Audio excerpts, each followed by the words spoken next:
너희 안에 이 마음을 품으라. 곧 그리스도 예수의 마음이니 그는 근본 하나님의 본체시나 하나님과 동등됨을 취할 것으로 여기지 아니하시고 오히려 자기를 비워 종의 형체를 가지사 사람들과 같이 되셨고 사람의 모양으로 나타나사 자기를 낮추시고 죽기까지 복종하셨으니 곧 십자가에 죽으심이라. 여러분, 마음먹기에 달렸다. 모든 것은 마음먹기에 달렸다라는 그런 말이 있죠. 그렇습니다. 마음먹기에 달렸어요. 마음의 힘이 참 중요합니다. 우리가 관리해야 될 것들이 참 많아요. 다스려야 할 것들이 참 많지만 가장 근본적으로 관리하고 다스려야 할 것이 우리의 마음입니다. 왜냐하면 우리가 어떤 마음을 품느냐에 따라서 우리의 삶이 달라지기 때문에 그래요. 마음의 힘의 중요성에 대한 사례가 있어요. 뭐가 냐면요. 여러분 혹시 이거 들어보셨을 거예요. 한 번만 눌러주실래요? 자, 여러분은 들어보셨을 겁니다. 이 플라시보 효과라고 하는 이 말 혹시 이 용어 들어보셨겠죠? 플라시보 효과, 반대되는 의미가 이제 노시보 효과라고 하는데요. 제가 잠깐 한번 설명을 드리도록 하겠습니다. 이 플라시보라는 이 의미가 어떤 의미냐면 라틴어에서 오는 거예요. 라틴어에서 오는 건데 내가 기쁘게 해주지라고 하는 그런 뜻이에요. 내가 너를 기쁘게 해주지라고 하는 그런 뜻인데 구체적으로 무슨 뜻이냐면 어떤 약 속에 특정한 유효 성분이 들어있지 않는데도 마치 그것이 들어있는 것처럼 위장하여 환자에게 투여하는 그 약을 의미합니다. 이게 이제 플라시보인데요. 예를 들어 보면 밤중에 잠이 이제 병원에 입원했는데 잠이 안 오는 거예요. 그래서 이 환자가 간호사한테 가가지고 내가 잠이 너무 안 오는데 수면제를 좀 주세요. 근데 아시다시피 수면제를 많이 먹으면 안 좋잖아요. 그렇죠? 그래서 어쩔 수 없이 이 간호사가 수면제가 아닌 수면제와 비슷한 약, 색깔도 똑같고 비슷한 약을 주면서 이게 수면제입니다. 이거 드세요. 라고 줬더니 이 사람이 이것이 진짜 수면제인 줄 알고 먹고 편안하게 잠이 든다라고 하는 거예요. 또 열이 나는 환자에게 증류수를 해열제다라고 속여서 의사가 직접 주사하면 많은 경우 열이 내린다라고 하는 거예요. 강한 믿음이 기적을 일으키고 병도 치료한다라고 하는 겁니다. 특히 오랜 질병이나 심리 상태에 영향을 받기 쉬운 질환일수록 이 플라시보 효과가 더 크다고 그래요. 똑같은 약이라도 가격이 비싸다는 것을 알고 복용하면 효과가 더 크다. 이것도 이 플라시보 효과예요. 여러분 예를 들어 봅시다. 여러분들이 보약을 드신다고 합시다. 보약이 이게 한 알인데 한 알이 이거 10,000원짜리입니다라고 드시는 것하고 이거 한 알에 10만 원짜리입니다라고 여러분 차이가 엄청 10배 차이 나잖아요. 이거 10,000원짜리입니다라고 먹는 것과 10만 원짜리다라고 알고 먹는 것은 똑같은 약인데 효과가 엄청 다르다는 거예요. 여러분들이 그렇잖아요. 상식적으로 이거 10,000원짜리 약 여러분 드실 때와 이거 10만 원짜리다, 100만 원짜리다라고 드실 때는 여러분들이 먹는 자세도 달라지고 또 먹고 나서도 훨씬 더 비싼 약을 더 효과가 있다라고 느낀다는 거예요. 여러분 이것이 바로 이제 플라시보 효과입니다. 다시 말하면 플라시보 효과란 의사가 가짜로 꾸며낸 치료 또는 약을 환자가 긍정적인 마음으로 믿어 먹거나 치료를 받았을 때 병세가 호전되는 증상을 얘기를 해요. 심리적인 요인으로 병세가 호전이 된다는 말만 들으면 믿기 어렵겠지만 실제로 이 환자들 중에 40% 가량의 환자들이 이 플라시보 효과로 좋은 약을 사용한 만큼이나 회복이 되었다라고 하는 것을 확인했다라고 그래요. 이게 이제 플라시보 효과예요. 그런데 그 다음에 이제 노시보 효과는 이 플라시보 효과가 반대되는 개념이에요. 이 노시보 효과는 반대되는 현상인데 진짜 약을 먹어도 이건 자신에게 효과가 없다라고 믿고 생각하기 때문에 약의 효과가 실제적으로 나타나지 않는다라는 거예요. 그러니까 이 부정적인 마음, 부정적인 생각이 병을 악화시킨다라는 거예요. 진짜 약을 처방해도 그 약이 해롭다고 생각하거나 이거 효과가 없을 것이다라고 하는 환자의 부정적인 믿음 때문에 약효가 떨어지는 현상을 의미합니다. 자, 이걸 뭘 의미하냐면 이 플라시보 효과나 노시보 효과나 이것이 뭘 의미하냐면 우리가 마음을 어떻게 먹느냐에 따라서 그것이 내 몸에도 영향을 줄 수 있고 또 우리 삶의 전체적인 모든 면에 있어서도 영향을 가질 수가 있다라고 하는 겁니다. 여러분 그래서 우리가 이 마음이 그렇게 중요해. 마음이 참 중요해. 우리가 긍정적인 마음을 갖느냐, 부정적인 마음을 갖느냐 여기에 따라서 우리의 생이 완전히 달라질 수가 있습니다. 그래서 여러분 성경은 이 마음 관리의 중요성에 대해서 참 많이 강조를 합니다. 예를 한번 들어볼까요? 여러분 잘 아시는 말씀이죠. 잠언 4장 23절이 한번 읽어봅시다. 시작. 무릇 지킬 만한 것보다 더욱 내 마음을 지키라. 생명의 근원이 이에서 남이니라. 우리가 지켜야 될 것이 참 많아요. 관리해야 될 게 너무 많아요. 우리가 건강 관리도 해야 되고 재정 관리도 해야 되고 또 뭐 학생들이 성적 관리도 해야 되고 뭐 몸매 관리도 해야 되고 뭐 해야 될 게 관리해야 될 것이 참 많아요. 그러나 제일 중요한 기본이 뭐냐면 마음을 관리하는 거예요. 마음을 지키는 거예요. 마음을 지키는 것이 이 사람이 죽고 사는 문제와 관련이 있다는 거예요. 그죠? 우리가 똑같은 어떤 문제를 만나도요. 똑같은 문제를 만나도 사람들이 어떤 마음으로 대처하냐에 따라서 전혀 달라요. 전혀 달라요. 여러분, 그래서 우리가 지켜야 할 것들이 많고 관리해야 될 것들이 참 많지만 무엇보다도 여러분의 마음을 잘 지키시고 여러분의 마음을 잘 관리하시기를 주님의 이름으로 축원합니다. 그래서 오늘 말씀도 이제 마음에 관련한 거예요. 지난 시간에 우리가 예수 그리스도의 마음을 품으라 그랬어요. 이 빌립보서는 빌립보 교회의 상황과 관련이 있습니다. 사도 바울이 옥중에서 감옥에 갇혀 있을 때에 빌립보 교회에 대한 소식을 들어요. 근데 좋은 소식이 아니라 좋지 않은 소식입니다. 어떤 소식이냐면은 빌립보 교회 안에 분열과 다툼이 있다라고 하는 거예요. 교회라고 하는 게 여러 다양한 사람들이 모이는 곳이 교회 아닙니까? 생각이 다 같을 수가 없어요. 다 생각이 다르고 삶이 스타일이 다르고 삶의 배경이 다르다 보니까 어떤 이렇게 일을 하다 보면은 이 좀 갈등이 있을 수 있고 또 다툼이 있을 수가 있어요. 여러분 이게 정상입니다. 우리가 사는 곳에 다 다툼이 있을 수 있고 갈등이 있을 수 있어요. 문제는 이 갈등과 다툼을 어떻게 해결해 내느냐 이게 중요합니다. 교회라고 하는 게 여러분 완전한 공동체가 아니잖아요. 저나 여러분이나 여러분들이 완전한 사람들이고 저도 완전한 사람이라면 교회 안에 어떤 문제도 갈등도 다툼도 없겠죠. 그런데 저나 여러분이나 우리 모두가 불완전한 사람이기 때문에 불완전한 사람들이 모이다 보니까 갈등이 있고 다툼이 있고 문제가 있을 수 있어요. 이게 자연스러운 겁니다. 중요한 것은 이거를 어떻게 극복해 내느냐, 해결해 내느냐 이게 정말 중요한 겁니다. 그래서 우리가 이제 서로 노력을 하고 또 이렇게 하나 되기 위해서 힘써야 되겠지만 그러기 위해서 가장 중요한 게 뭐냐? 우리가 한 마음 한 뜻을 품어야 되는데 한 마음 같은 마음을 품으려는 게 쉽지가 않아요. 그래서 사도 바울이 해결책을 주는 게 뭐냐면 바로 여기 보니까 여러분들이 마음을 같이하여 같은 사랑을 가지고 뜻을 합하여 한 마음을 품으십시오. 하나 되십시오라는 그런 권면인데 이게 쉽지 않습니다. 그래서 사도 바울이 그 다음으로 주는 해결책이 뭐냐면 같이 읽어보겠습니다. 시작. 너희 안에 이 마음을 품으라. 곧 그리스도 예수의 마음이니. 너희 안에 너희 마음을 품지 말고 너희 생각을 가지고 주장하지 말고 모두가 다 예수의 마음, 그리스도 예수의 마음을 품고 살라라고 하는 거예요.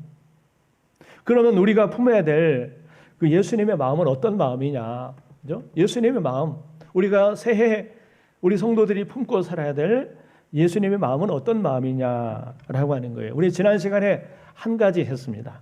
한 가지. 그게 뭐냐면 자, 첫 번째 따라합시다. 섬김의 마음. 섬김의 마음이에요. 이 섬김의 마음이 바로 예수님의 마음이에요. 여러분, 예수님은 그는 근본 하나님의 본체시나 하나님과 동등됨을 취할 것으로 여기지 아니하시고, 원래 예수님은 하나님이세요. 하나님과 동등한 분이지만 하나님과 동등됨을 취할 것으로 아니하시고 오히려 자기를 비워 종의 형체를 가지셨다. 사람들과 같이 되셨고 종과 같이 되셨다라고 그랬어요. 그리고 더 나아가서 섬김을 받고 대접을 받고 그렇게 사시는 것이 아니라 평생을 예수님은 낮아지셔서 섬기는 삶을 사셨어요. 그래서 이 말씀 한번 읽어보겠습니다. 자, 시작. 인자가 온 것은 섬김을 받으려 함이 아니라 도리어 섬기려 하고 자기 목숨을 많은 사람의 대속물로 주려 함이니라. 사람들은 일반적으로 섬김 받으려고 그러고 대접 받으려고 그러지 섬기려고 하지 않아요. 어디 가나 나 대접받고 싶고 섬김받고 싶어 하죠. 섬기려고 하지 않습니다. 그러나 그건 예수님의 정신이 아니에요. 우리 예수님의 정신은, 예수님의 마음은 섬김을 받으려고 하는 것이 아니라 섬기는 마음이에요. 섬기려. 그래서 예수님은 이 땅에 우리를 섬기러 오셨어요. 불리하러 오시는 것이 아니라, 대접받으러 오신 것이 아니라 낮아지시고 낮아지셔서 여러분 우리를 섬기려고 이 땅에 오신 분인 줄 믿습니다. 예수님의 제자가 된 우리들도, 주님의 자녀된 우리들도 이 예수님의 마음을 본받아서 여러분 섬기는 자가 되어야 될 줄 믿습니다. 제자들은요, 세상의 지도자들을 본받아 가지고 지도자들이 높은 자리에서 막 군림하고 대접받고 섬김받고 그걸 보니까 자기들도 그러고 싶은 거예요.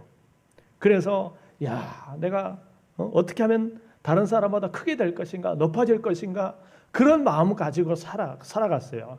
예수님이 이걸 아시고 뭐라고 말씀하셨어요? 마태복음 23장 11절에 있습니다. 시작. 너희 중에 큰 자는 너희를 섬기는 자가 되어야 하리라. 정말 너희들이 크고자 하느냐, 높아지고 하느냐, 그러려면 너희들이 오히려 섬기는 자가 되라는 거예요. 할렐루야. 그래서 여러분, 성경은 역설입니다. 역설. 하나님 나라는요, 역설이에요. 세상은요, 높아지려고 할수록 높아지려고 하지만 우리 믿는 자들이 높아지려고 할수록 오히려 뭐 했나? 낮아져서 섬기는 자가 되어야 된다. 이게 바로 기독교의 역설입니다. 예수님은 말로만 그렇게 하지 아니하시고 실제로 낮아지셔서 일평생 여러분 섬기는 삶을 사셨어요. 할렐루야. 우리의 삶이 예수님의 삶을 본받는 삶이 되기를 주님의 이름으로 축원합니다. 예, 먼저 낮아져서 섬기는 사람이 바로 예수님의 마음을 품은 사람이고 그 사람이 정말 큰 사람이에요. 큰 사람.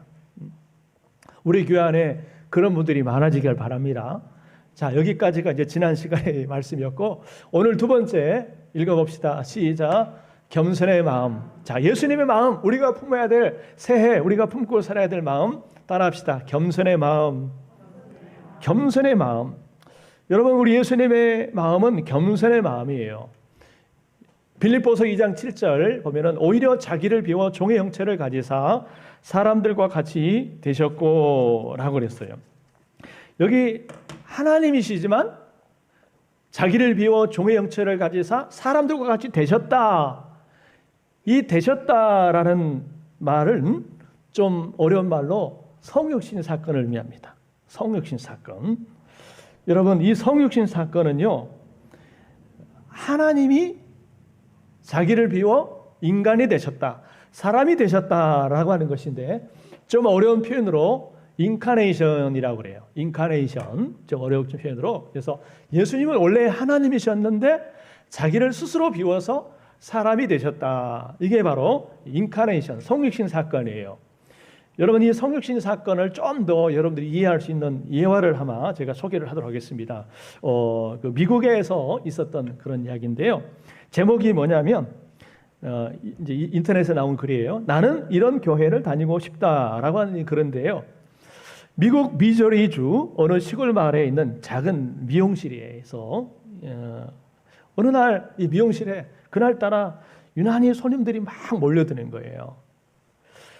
그런데 이 손님들이 다 똑같은 요구를 하는 거예요. 뭐냐면 삭발해 달라는 거예요. 머리를 다 좀 밀어 달라는 거예요. 어떻게 그런 요구를 할 수 있어요? 하나같이 다 요구를 하는 거예요. 그래서 이상하다. 이게 왜 그러지? 알고 봤더니 이 손님들은 모두 다 그 같은 마을에 미용실 근처에 있는 그 교회의 성도들이었어요. 아주 작은 교회 성도들이었습니다. 전 미용사들은 이 사람들이 이상한 광신도들 아니야? 광신도들이다 이렇게 생각을 했어요. 근데 이제 사연을 알고 봤더니 이랬어요. 교인들로부터 그 교회에 교인들로부터 사랑을 받은 한 그 여자 중학생이 있었는데 이 여자 여학생이 암에 걸렸습니다. 암에 걸려가지고 항암 치료를 받는데 항암 치료를 하다 보면 여러분 머리가 다 빠지잖아요. 그죠? 예, 머리가 다 빠집니다. 그러다 보니까 이 소녀로서 어린 마음이 창피하잖아요. 부끄럽잖아요. 그래서 부끄러워가지고 이제 교회를 잘 나오던 애인데 교회를 안 나오기 시작을 했어요. 그래서 이제 목사님이 이렇게 신방을 갔다 왔는데 들어보니까 머리를 다 빌어가지고 창피해서 교회를 갈 수가 없다라고 하는 것이에요. 목사님이 신방을 갔다 와서 이 성도들과 이렇게 이야기를 나누는 가운데 이런 결정을 했어요. 그럼 우리도 다 머리를 다 깎읍시다. 우리 모두도 머리를 삭발합시다. 이렇게 결정을 했어요. 그래가지고 이제 결국은 이 교인들이 미용실에 가서 다 좀 삭발해 주세요. 라고 요구를 하는 거예요. 이 사실을 미용실 주인이 듣고 원장이 듣고는 방송국에다가 제보를 합니다. 지금 우리 미용실에 근처에 교회에 지금 이런 일이 있다라고 해가지고 제보를 했어요. 그리고 이 여학생의 특별한 추억을 만들어 주고자 주일날 이제 엄마가 이 소녀를 간곡하게 설득해서 모자를 씌워가지고 이제 교회를 데리고 나왔습니다. 그리고 방송국에서는 취재진이 미리 나와서 대기를 하고 있었어요. 엄마와 딸이 이 교회당 문을 예배당 문을 딱 여는 순간 깜짝 놀란 일이 벌어지죠. 그 교회에 나와 있던 모든 성도들이 다 같이 머리를 다 밀고 깎아머리, 민머리를 하고 있는 거예요. 이 모습을 보고 소녀가 깜짝 놀랐어요. 눈이 확 커졌어요. 그래가지고 이거 모자를 벗어야 되나 써야 되나 이렇게 하다가 그 성도들의 모습을 보면서 용기를 내서 모자를 벗었습니다. 모자를 벗었어요. 이 장면을 준비하던 리포터가 눈물을 글썽거렸습니다. 그러면서 이런 이야기를 했습니다. 모두가 머리가 없어서 부끄러워서 교회를 못 나가겠다는 나는 크리스천이 아닙니다. 그러나 언젠가 내가 교회를 나간다면 이런 교회를 나가고 싶습니다. 나는 크리스천이 아닙니다. 그러나 언젠가 교회를 나가게 된다면 이런 교회를 다니고 싶습니다. 그래서 제목이 이런 교회를 다니고 싶습니다. 라고 하는 거예요. 모두가 머리가 없어가지고 부끄러워서 교회를 나오지 못하는 이 소녀를 사랑했고 이 소녀와 같은 마음, 같은 모습이 된 거예요. 원래는 아니지만 스스로 이 삭발을 하고 그 소녀와 같이 된 것입니다. 똑같이 된 거예요. 입장이 된 거예요. 여러분, 이와 같이 예수님은 스스로 사람이 되셨어요. 그러나 지금 이 예화와 예수님이 다른 거는 여러분 이 예화 속에 나오는 사람들은 사람의 모습이 된 거지만 우리 예수님이 다른 것은 예수님은 하나님의 본체시지만 스스로 자기를 비워서 종의 모습을 지니셨고 사람들과 같이 되셨다라고 하는 것입니다.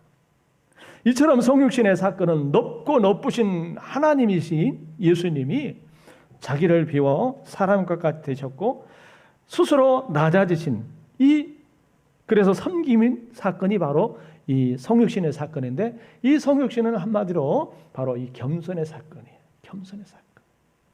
그래서 가장 큰 겸손의 모습을 보여주신 분이 바로 예수님이세요.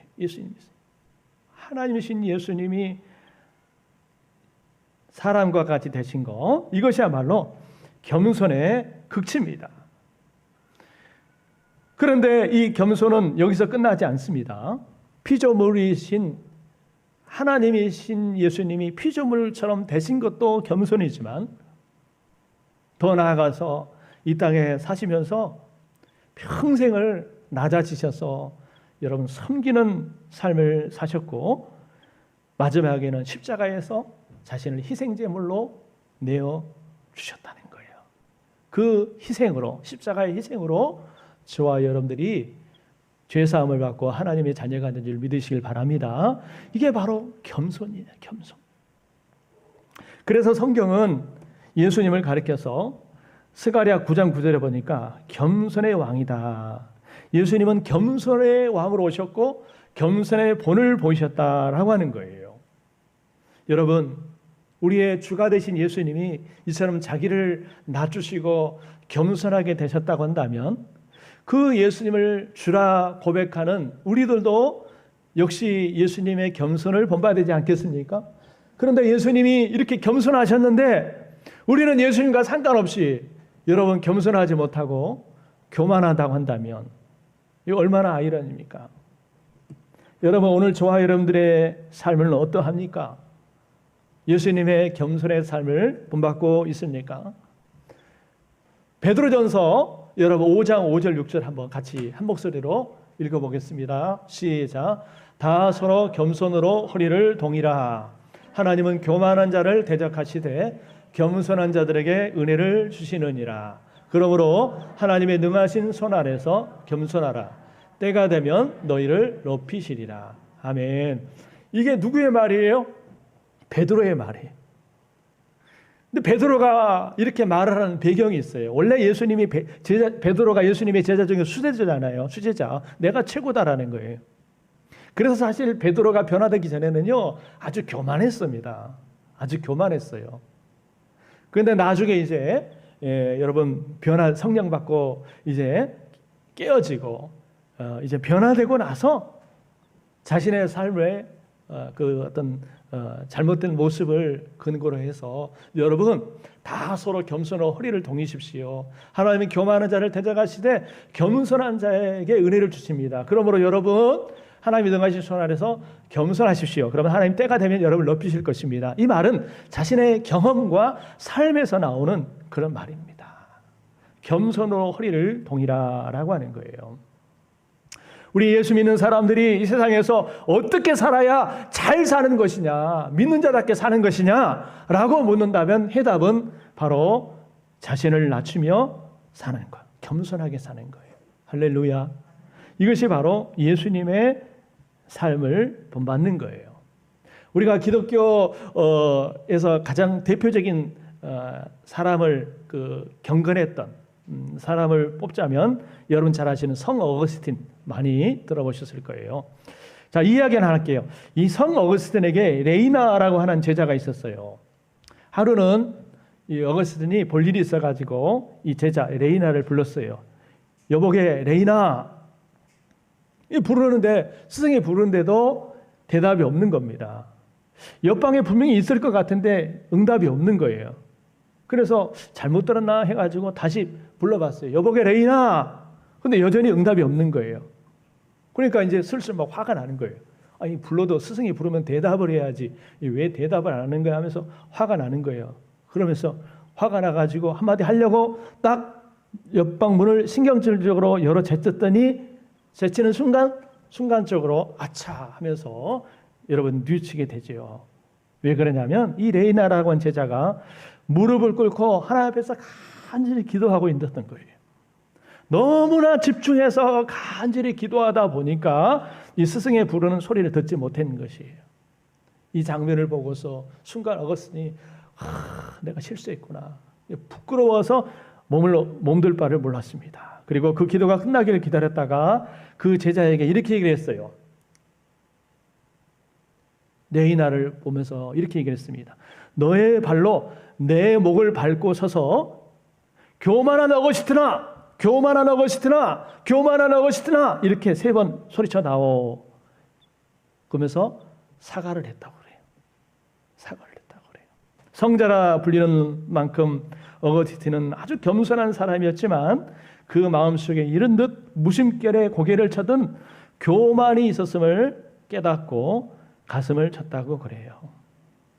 여러분, 사람이란 나는 교만하다라고 하는 자기 평가를 내릴 때 겸손이 시작되는 것입니다. 오늘 이 자리에 나와 예배하는 우리 모두는 예수님의 제자들이에요. 주님의 자녀들이에요. 우리 모두가 예수님의 마음을 품고 정말 겸손의 삶을 살아가시기를 주의 이름으로 축원합니다. 하나님은 교만한 사람을 싫어하세요. 세상에서도 잘난 체하고 교만한 사람 누가 좋아합니까? 그죠? 근데 하나님도요, 교만한 사람을 대적하신다고 그랬어요. 근데 겸손한 자에게 은혜를 베푸신다. 우리가 스스로 낮아지면 오히려 하나님이 그 사람을 높여주신다는 거예요. 여러분, 우리가 예수님의 삶을 본받아서 예수님 마음을 품고 겸손의 마음을 품고 살아가시기를 주의 이름으로 축원합니다. 그러면 하나님이 때가 되면 여러분을 높여주실 거예요. 할렐루야. 그 다음에 세 번째, 예수님의 마음. 우리가 새해 품고 살아가야 될 예수님의 마음은 어떤 마음이요? 한번 따라합시다. 순종의 마음. 예수님의 마음은 죽기까지 복종하신 순종의 마음입니다. 순종의 마음이에요. 8절 여러분 한번 같이 읽어봅시다. 8절입니다. 시작. 사람의 모양으로 나타나사 자기를 낮추시고 죽기까지 복종하셨으니 곧 십자가에 죽으심이라. 죽기까지 뭐 하셨다? 복종하셨다라고 하는 거예요. 이 말씀은 예수님께서 십자가에서 희생 제물로 돌아가신 이 사건을 이야기하고 있는 것입니다. 높고 높으신 하나님이 그 하늘의 영광 보좌를 버리시고 이 땅에 사람의 모습으로 오신 것도 놀라운 사건이지만, 그러나 여러분, 그것이 끝이 아니라 여러분 자신의 삶을 희생 제물로 십자가에 내어주시고 십자가에 죽으심으로 여러분 우리의 죄를 용서하시고 우리를 구원하셨다라고 하는 것입니다. 이것이 바로 예수님의 순종의 모습이에요. 예수님은 십자가의 그 고통이, 이 십자가의 형벌이 얼마나 처절한 것인가를 아셨기 때문에 얼마든지 거절하실 수 있는 분이에요. 예수님이 하시고자 하면요, 거절하실 수 있습니다. 그죠? 거절하실 수 있어요. 그러나 이것이야말로 인류 구원을 향한 하나님의 계획이고 하나님의 뜻이라는 것을 아셨기에 예수님은 그 성부 하나님의 뜻에 철저하게 순종하시되 죽기까지 순종하신 거예요. 여러분, 신앙의 본질은 언제나 순종과 복종에 있다는 사실을 여러분 아셨으면 좋겠어요. 우리가 일반적으로 교회 와가지고 순종을 얘기하고 복종을 얘기하면 좋아하지 않아요. 이 시대 사람들이 누가 순종을 좋아합니까? 더더구나 이 복종이라는 단어 좋아하지 않습니다. 오늘날 이 시대는 권위가 부재한 시대가 되어버렸어요. 사람의 권위는 물론 하나님의 권위도 늘 시험대에 올라가 이리저리 난도질 당하고 있습니다. 무슨 뜻이냐면 하나님이 이렇게 말씀하셨습니다. 이것이 하나님의 말씀입니다. 이것이 하나님의 뜻입니다. 라고 그러면 하나님의 뜻이니까 내가 순종해야지. 이게 아니라 하나님의 뜻은 하나님의 뜻이고 내 생각은 이렇습니다. 내 마음은 이렇습니다. 이렇게 나온다는 거죠. 이건 불신자의 얘기가 아니에요. 불신자 얘기가 아닙니다. 믿는 자들이 그렇다는 거예요. 분명히 성경은 그렇게 말하고 있습니다. 하나님의 뜻은 이렇게 하고 있습니다. 라고 말했지만 그러나 이거에 대해서 이의를 제기해요. 불만을 제기합니다. 그건 어디까지나 성경의 이야기고 제 생각은 다릅니다. 제 상황은 다릅니다. 라고 반응하는 사람들이 많다는 거예요. 예수를 믿지만 끝까지 내 고집과 아집과 내 생각과 뜻을 버리지 못하고 내 방식대로, 내 생각대로, 내 마음대로 신앙생활하는 사람들이 많다는 거예요. 이게 오늘날 현실입니다. 많은 사람들이 왜 순종하지 않느냐, 그 이유를 물어보면 순종할 만하지 못하기 때문이다라고 하는 거예요. 그렇기 때문에 나는 순종하지 못한다라고 하는 거예요. 그런데 예수님은 순종할 만해서 순종하는 것이 아닙니다. 예수님은 하나님의 뜻에 죽기까지 복종하셨어요. 자신의 뜻이 있지만, 생각이 있지만 그 모든 것을 내려놓고 이것이 하나님의 뜻인지를 알기에 자신의 생각을 내려놓고 순종하셨어요. 아버지여, 이 잔을 내게서 지나가게 없어서, 그러나 내 뜻대로 마시고 아버지의 뜻대로 되기를 원합니다. 육신을 가진 인간이신 예수님이기 때문에 그 십자가의 고통이 얼마나 크다는 걸 알기 때문에 그거를 거절하고 싶은 마음도 있지만, 그러나 이 길만이 인류 구원을 향한 하나님의 뜻이고 방법이고 기림을 알았기 때문에 예수님은 자신의 뜻과 생각을 내려놓고 하나님의 뜻에 완전히 복종하셨어요. 순종하셨어요. 그 순종으로 오늘 저와 여러분들의 구원이 이루어짐을 믿으시길 바랍니다. 그래서 우리의 구원은요, 예수님의 순종의 결과예요. 순종의 열매예요. 만약 예수님이 거절하시고 순종하지 않았다면 우리의 구원도 이루어지지 않았을 것입니다. 그런데 예수님의 순종으로 오늘 우리의 구원이 이루어졌어요. 예수님이 친히 순종의 본을 보여주셨어요. 순종하는 사람이 예수님의 마음을 품고 사는 사람이에요.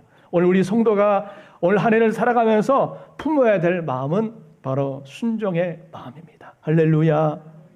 어떤 사람의 말에 순종하라는 말이 아니에요. 여러분들이 목사의 말에 순종하라 그런 말이 아닙니다. 하나님의 말씀에 순종하라 그런 뜻이. 할렐루야.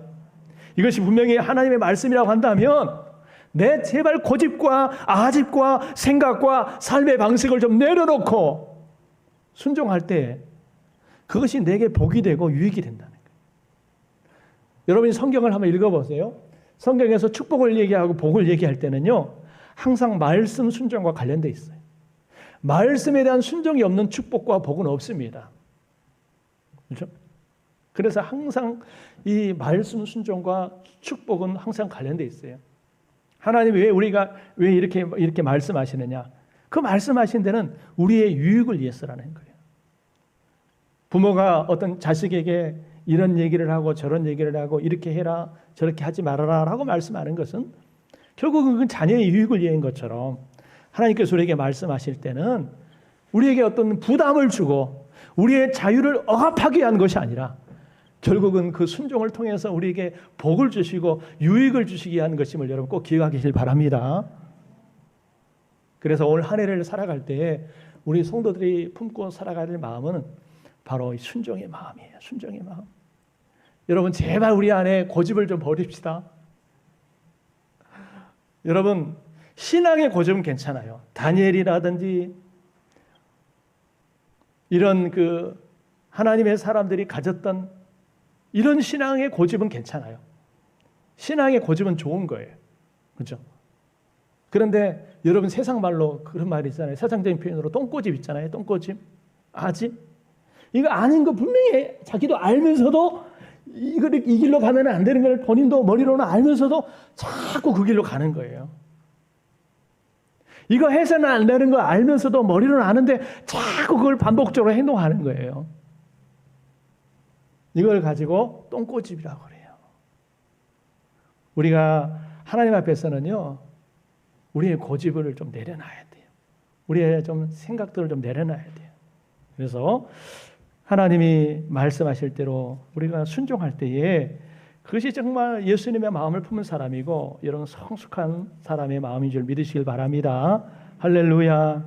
그래서 오늘 우리가 새해 품고 살아가야 될 예수의 마음이 어떤 마음인가 함께 말씀을 나눴어요. 여러분 우리가 이런 마음을 품고 살아가야 되는데 사실 우리의 힘이나 노력으로는 힘들어요. 지금 결단하지만 그 결단이 오래가지 못할 때가 많아요. 그래서 우리가 순간순간마다 주님의 은혜를 구해야 됩니다. 성령의 능력을 구해야 돼요. 하나님 앞에 엎드려서 기도하면서 하나님 내가 이렇게 살고 싶지만 쉽지가 않습니다. 또 자꾸 내 고집이 아집이 자아가 자꾸 올라옵니다. 자꾸 막 대접받고 싶고 군림하고 싶고 그런 마음이 올라옵니다. 불순종의 마음이 올라옵니다. 성령님 나를 도와주시고 나를 붙잡아 주시고 나를 인도해 주십시오라고 우리가 하나님의 도우심, 성령의 도우심을 구할 때에 나는 알 수 없지만 성령께서 우리를 도우시고 우리 안에 그런 마음을 품을 수 있도록 우리를 도와주실 줄 믿습니다. 그래서 이런 삶이 계속 되다 보면은 어느 순간 나도 모르는 사이에 내 삶이 예수님을 닮아가게 돼 있어요. 예수님을 닮은 예수님의 작은 제자의 삶이 되는 것을 보게 될 거예요. 할렐루야. 올 한 해 어떻게 하는 게 잘 사는 것일까? 어떻게 하면 우리가 정말 하나님을 기쁘게 하는 삶을 살 것인가? 해답은 누구의 마음을 품는 거 있다고요? 누구의 마음? 그리스도 예수의 마음을 품고 살아간다는 거예요. 내 마음 품지 말고 예수님의 마음을 품고 예수님을 닮고 그렇게 살아가면 그 삶이 하나님 보시기에 잘 사는 삶이고 정말 복된 삶인 줄 믿습니다. 올 한 해 이렇게 살아가시기를 주의 이름으로 축원합니다. 기도하겠습니다.